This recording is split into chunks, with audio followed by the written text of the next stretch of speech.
विधान परिषदेतील काँग्रेसचे गटनेते आमदार सतेज पाटील यांनी आज विधान परिषदेत राज्यातील हॉस्पिटलमधील MRI सुविधेबाबत सभागृहाचं लक्ष वेधलं.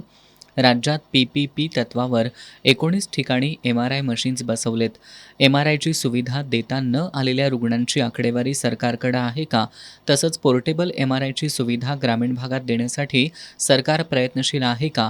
असे प्रश्न आमदार सतेज पाटील यांनी आज विधान परिषदेत उपस्थित केले.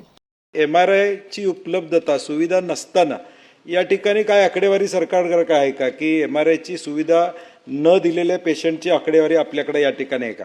आणि मूळ प्रश्न सभापती महोदय तो पोर्टेबल MRIचा आहे, फिक्स्ड MRIचा नाही.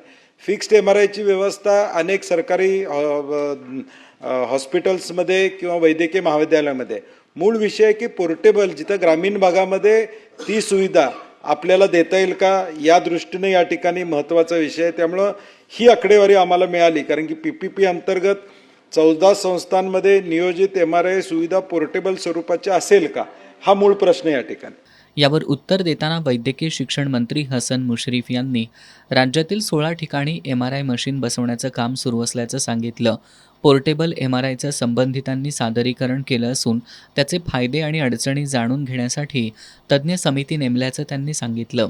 या समितीचा अहवाल आल्यानंतर राज्यातील हॉस्पिटलमध्ये प्रायोगिक तत्वावर पोर्टेबल मशीन सुरू करण्याचा सरकारचा विचार असल्याचं मंत्री मुश्रीफ यांनी सांगितलं.